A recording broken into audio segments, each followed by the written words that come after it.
les amis, comment ça va? Hop.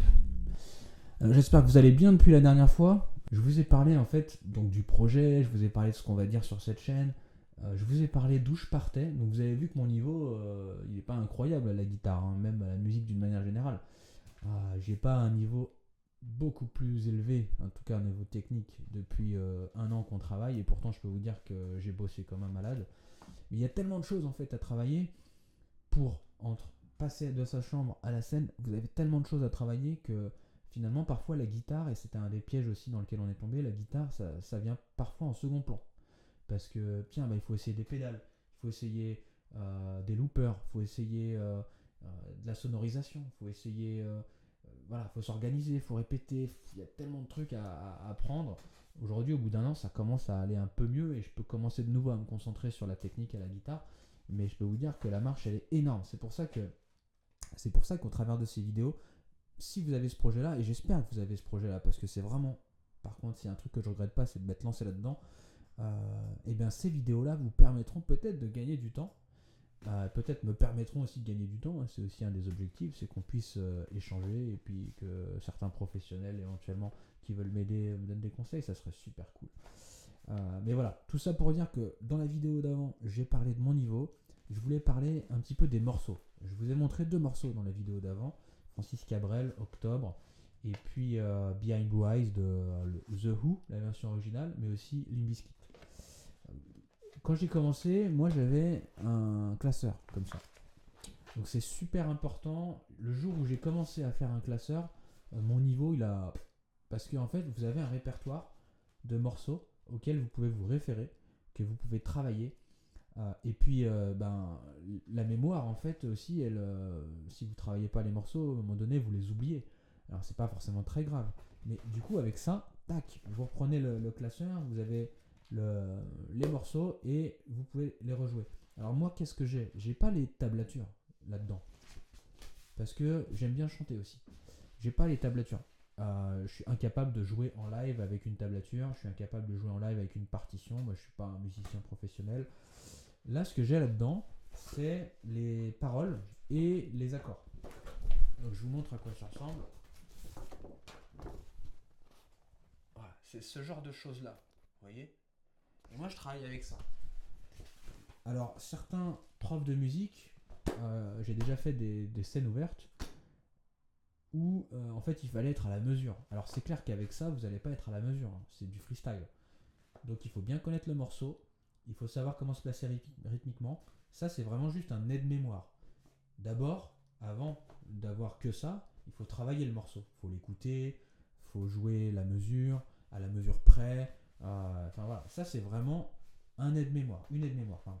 Donc vous avez l'accord, les paroles et ça suffit largement. Donc là-dedans, qu'est-ce que j'ai? J'ai une vingtaine de morceaux. Donc si je vous cite quelques exemples, j'ai du Frérot de la Vega, j'ai du Alter Ego, Jean-Louis Aubert, Rock Voisine, Hélène, Chalot, Zombie. Tout ça, c'est les morceaux que je joue à l'époque et que je joue d'ailleurs toujours maintenant. Il y en a même certains qu'on a intégrés à notre set parce qu'il fallait qu'on aille vite, donc on a pris des morceaux qu'on connaissait déjà. Lonely Dead, System of a Down. Enfin voilà, j'en ai une vingtaine. Si vous voulez la liste exhaustive de ce que j'ai là-dedans, je peux vous la donner. C'est pas forcément ultra. Faut pas copier-coller, hein, bien sûr. C'est vraiment les morceaux que vous aimez. Mais ça, j'ai arrêté d'utiliser en fait. Parce que imprimer les feuilles, bon déjà c'est pas bon pour l'écologie, même si fondamentalement c'est pas une feuille de plus qui va changer quelque chose. Mais c'est surtout pas pratique en fait. Quand vous allez quelque part et quelqu'un vous donne une guitare, on parlera de cette situation là d'ailleurs une fois. Quelqu'un vous donne une guitare, dit ah joue un truc. Attends, j'ai pas mon classeur. Ah non, c'est pas terrible. Donc ça, j'ai vite arrêté de le faire. Par contre, c'est très important d'avoir une liste de morceaux. Donc ça peut être votre téléphone, ça peut être votre iPad. Là-dessus, vous avez des applications. On en parlera plus en détail. Mais notamment, un truc qui nous a vraiment aidé, et je vous ferai une vidéo dédiée, c'est Ultimate Guitar. Clairement, sur Ultimate Guitar, vous avez, je vais vous montrer ce que c'est comme application. Je vous mettrai si vous voulez dans les commentaires ou dans la description de la vidéo le nom exact de l'application que vous pouvez télécharger. sur cette application, alors vous avez une version gratuite, vous avez une version payante, mais je crois que c'est 30 € par an et il y a souvent des rabais à moins 90%. Et cette appli, elle n'est pas parfaite. Il y a plein de défauts et j'en parlerai dans une vidéo dédiée. Par contre, ce qui est incroyable, c'est que vous avez un répertoire monstrueux là-dedans. Vous pouvez vous faire vos playlists, vous avez les partitions officielles, vous pouvez vous entraîner avec les partitions officielles, les tablatures. Je vous ferai vraiment une vidéo là-dessus parce que moi, c'est une aide au quotidien.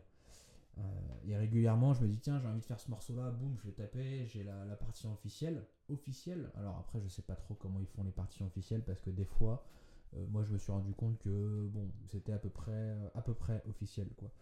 Mais voilà. Là-dedans, maintenant, j'ai toutes mes playlists. Donc, j'ai créé plein de playlists. J'ai ma playlist des morceaux que je suis en train de travailler. J'ai ma playlist du groupe. J'ai ma playlist des morceaux, pas du groupe, mais que je connais bien. Alors voilà, j'ai plein de playlists. Et ce qui est cool là-dedans, c'est que vous pouvez partager les playlists. C'est-à-dire que vous pouvez travailler en collaboration sur les playlists dans une certaine limite. Par exemple, vous faites vous la playlist et vous la donnez à quelqu'un en visualisation. En fait, il ne peut pas rajouter des morceaux, etc. C'est pas comme Spotify. On parlera aussi de Spotify, c'est un truc assez intéressant. Mais voilà, aujourd'hui c'est ça. Mon classeur, je l'ai remplacé avec mon iPad. Vous pouvez aussi le faire sur téléphone. Si vous avez un téléphone, ça marche aussi. Et ce qui est bien, c'est que moi, j'ai pas toujours l'iPad en fait pour jouer. Des fois, on me dit, je suis quelque part, on me file une guitare. Ah bah j'ai pas mon classeur, non. Ah, j'ai pas mon iPad, non. Mais j'ai mon téléphone, toujours sur moi. Boum, Ultimate Guitar, liste de morceaux. Ah ouais, ok, c'est ça les accords. Et vous pouvez faire le défilement et tout, vraiment comme sur le classeur en fait. Donc ça, c'est super cool. C'est de ça que je voulais vous parler aujourd'hui. Je pense que j'ai fait le tour. En résumé, comment gérer votre répertoire. Trouvez-vous un système qui vous convient. Moi, c'était au départ un classeur et après je suis passé sur Ultimate Guitar. Vous verrez que pour le live, quand on a des morceaux qu'on ne connaît pas par cœur, parce que ça peut arriver, des fois on est plus en mode jam ou scène ouverte et on fait des morceaux qu'on ne connaît pas ou qu'on est en train de travailler, ou parfois quand on nous chauffe un peu, allez, on se lance dans un morceau qu'on n'est pas du tout prêt, on ne connaît pas. Donc on a une autre application parce qu'il y a quand même des défauts significatifs sur Ultimate Guitar, c'est presque parfait.